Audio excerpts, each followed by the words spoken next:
ராசி, கும்ப லக்னக்காரங்க. இவங்களுக்கும் டைம் ரொம்ப நல்லா இருக்குது. ஏன்னா குரு பகவான் ஆக்சுவலாக உங்களை பார்த்துட்ருக்காரு.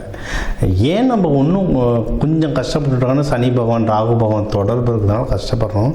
ஆனால் யோசிச்சு வரணும், ஒரு 2 வருஷத்துக்கு முன்னாடி இருந்ததை நினைக்கும் போது இப்போ இருக்கிற டைம் ஆக்சுவலாக போன வருஷத்தை கம்பேர் பண்ணும்போது போன சித்ரா பௌர்ணமி யோசிச்சு பாருங்கள், இந்த சித்ரா பௌர்ணமி பாருங்கள், ரொம்ப பெட்டராக இருக்கும். எவ்வளவோ தேவையில்லைன்னு இருக்கும்.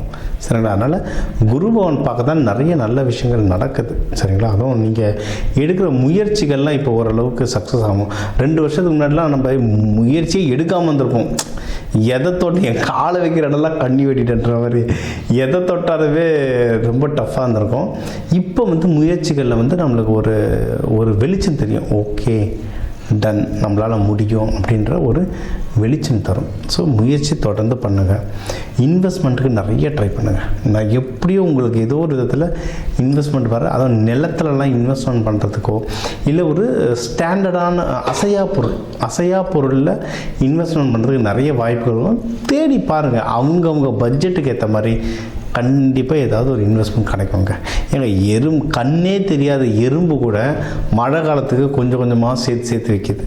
நம்ம அதை விட பெட்டரான வாழ்க்கையில் இருக்கும். அதனால் கண்டிப்பாக கிடைக்கும். தேடி பாருங்க. நீங்கள் இப்போ யாராவது லவ் இல்லை நல்ல ஃப்ரெண்ட்ஷிப் நல்ல ரிலேஷன்ஷிப்புக்கு தேடுறீங்கன்னா அது அமையும். அதை கல்யாணமாக மாற்றணுன்னாலும் தாராளமாக மாற்றலாம். என்னென்னா கல்யாணம் பண்ணும்போது கொஞ்சம் என்ன ஏதுன்னு பேக்ரவுண்டை தேடிக்கோங்க. கரெக்டான ஆளாக கூட வச்சுக்கிட்டு பண்ணுங்கள். ஏன்னா யாராவது எடுத்து பண்ணுறேன்னு சொல்லிட்டு உள்ளே குழப்பி விட்ருவாங்க. இன்றைக்கி இன்றைக்கி நடக்காத கல்யாணத்தை நடத்துறதை விட நடக்கிற கல்யாணத்தை கலைக்கிறவங்க தான் ஜாஸ்தியாக இருக்காங்க. ஒவ்வொருத்தரையும் வச்சுட்டு கல்யாணத்தை முடிக்கிறதுக்குள்ளே போதும் ஆகிடுது. யாரும் அந்த வர பொண்ணு மாப்பிள்ளையோட கஷ்டங்களை புரிஞ்சுக்க மாட்டுறாங்க. உள்ளே வந்த உடனே பாலிட்டிக்ஸ் ஆரம்பிச்சிடுறாங்க. இதெல்லாம் எல்லா இடத்துலையும் நடக்கிற விஷயம். அதை தெரிஞ்சுக்கிட்டு நீங்களே கரெக்டான ஆளுங்களை மட்டும் உள்ளே வச்சு உங்கள் வேலையை முடிச்சிங்கன்னா நம்ம லைஃப்பை நம்ம காப்பாற்றிக்கலாம். எல்லாரும் வேணும், நான் இப்படி தான் செய்வேன்னு இறங்குனீங்கன்னா நம்மளை எல்லாம் வச்சு செஞ்சு விட்டு போயிடுவோம். அதனால் அதில் ஜாகிரதையாக இருங்க. கடன் மட்டும் தொட்டுறாதீங்க. இப்போ இருக்கிற நிலைமைக்கு கடன் மட்டும் அந்த பக்கம் போயிடாதீங்க. கடன் வாங்குறதும் பிரச்சனை. கடன் நீங்கள் யார்ட்டா கொடுத்தீங்கன்னா கும்பத்துக்கே பாருங்கள், நிறைய இடத்துல மாட்டிக்கிட்டு இருக்கோம். கஷ்டம். காசு நிறைய இடத்துல மாட்டிக்கிட்டு இருக்கோம். அதாவது காசு இல்லாமல் இருக்க மாட்டாங்க, இவங்க காசை மாட்டிக்கிட்டு இருக்கோம். வெளியே எடுக்கிறது பெரிய தலைவலியாக இருக்கும். சரிங்களா? ஸோ இதுக்கெல்லாம் சில பரிகாரங்கள்லாம் இருக்குங்க. அது அந்தந்த ஜாதகத்தை பற்றி தனியாக நம்ம சொல்கிறது, கன்சல்டேஷன் எடுத்துக்கோங்கன்னு சொல்கிறேன். பட் ஜென்ரலாக இப்போ தெய்வ வழிபாடுகள் இந்த வீடியோ கடைசியாக சொல்ல அதை ஃபாலோ பண்ணுங்கள். அதுலேயும் கொஞ்சம் நல்ல ரிசல்ட்டுகள் தெரியும். ஸோ கடன் யாருக்கும் கொடுத்துடாதீங்க, தப்பிச்சுக்கலாம். சரிங்களா? நீங்கள் ஒன்றும் வாழ்க்கையில் நல்லா முடியும். இப்போ பிஸ்னஸ்க்கு டைம் நல்லாயிருக்கு, வெளிநாடு போகிற டைம் நல்லாயிருக்கு. உங்களுக்கு பெஸ்ட்டு நான் குருமார்களை பிடிங்க. நம்ம இருக்கிற லோடுக்கு அதான் சொல்ல, சனீஸ்வர பகவான் ராகு பகவான் மாற்றி நம்மளை புரட்டி அடிக்கிறதுக்கு நல்ல குருமார்கள் சப்போர்ட் இருந்தால் வின் பண்ணலாம். அது சித்ரா பௌர்ணமி வருது. சித்ரா பௌர்ணமி சித்தர்களுடைய பௌர்ணமிங்க. அந்த சித்தர்களை பிடிங்க. நல்லா நமக்கு வாழ்க்கைக்கான தெளிவு கிடைக்கும். நம்மளோட பிரச்சனைகளை அவங்க சால்வ் பண்ணுவாங்க.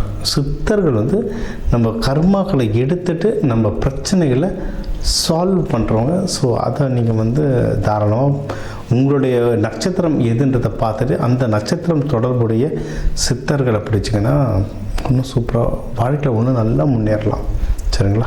ஸோ ரெடியாக இருங்க. நிறைய நல்ல நியூஸ் எக்கச்சக்கமாக வரும். இப்போவே நம்ம நிறைய சொல்லிட்டோம். பணம், கல்யாணம், திருமணம், வீடு வண்டி வாங்குறதை பற்றி நிறைய சொல்லிட்டோம். பிஸ்னஸ் முன்னேற்றம், ஆஃபீஸில் முன்னேற்றம். ஏன்னா கும்பராசிலாம் வேலை இருந்தாலே பெரிய விஷயன்ற மாதிரி நிலைமையில் இருக்காங்க. இப்போ பார்த்திங்கன்னா இப்போ தான் வேலையில் அவங்க ஒரு ஆள் இருக்காங்கன்னே பார்க்க ஆரம்பிச்சிருப்பாங்க. ஏதாவது பண்ணலான்னு யோசிக்க ஆரம்பிச்சிருப்பாங்க. நிறைய பேருக்கு இப்போ தான் வேலை போயிட்டு இப்போ தான் வேலைன்னு நிறைய கிடைக்கிறதுக்கு அட்லீஸ்ட் ஃபோன் காலாவது வரும். அவங்களுடைய சூழ்நிலைகளை பொறுத்து வேலைகள் சிறப்பாக அமைச்சுக்கோங்க. ஏன்னா டைம் வந்துடுச்சு, வேலையை அமைச்சுக்கோங்க. எல்லாமே ரொம்ப நல்லதாகவே அமையும். பண விஷயத்தில் கொஞ்சம் ஜாகிரதையாக இருங்க. யாருக்கு கொடுக்குறோம், யாருக்கு வாங்குகிறோம், முன்னாடி சொன்ன மாதிரி கடன் மட்டும் கொடுத்துடாதீங்க, வாங்கிடாதீங்க. இது 2 முக்கியம். குடும்பத்தோட குலதெய்வம் கோயில் போயிட்டு வாங்க. சித்ரா பௌர்ணமிக்கு குலதெய்வ கோயில் வழிபாடும் ரொம்ப சூப்பர். கர்மாவை கழிக்கிறதுக்கு இது வந்து ஒரு சிறந்த நாள். இது தாராளமாக நல்லபடியாக பயன்படுத்திக்கோங்க. வேண்டுதல்கள் வழிபாடுகள் அப்படின்னு எடுத்திங்கன்னா, இப்போ சித்திரை நீங்கள் வந்து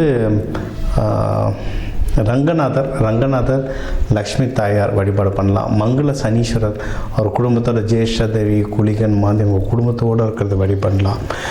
சிவபெருமான் அம்பாலோடு சேர்த்து முழு டெக்கரேஷனில் வழிபடுங்க. எள்ளு சாதம் அன்னதானமாக கொடுங்க. கோவிலில் வந்து தூபம் போடுறதுக்கு சாம்பிராணி வாங்கி கொடுங்க. அதுக்கு நீங்கள் பணங்கள்லாம் கொடுக்க இந்த சித்திரை மாதம் உங்களுக்கு ஒரு அற்புதமான மாதமாக அமையுங்க.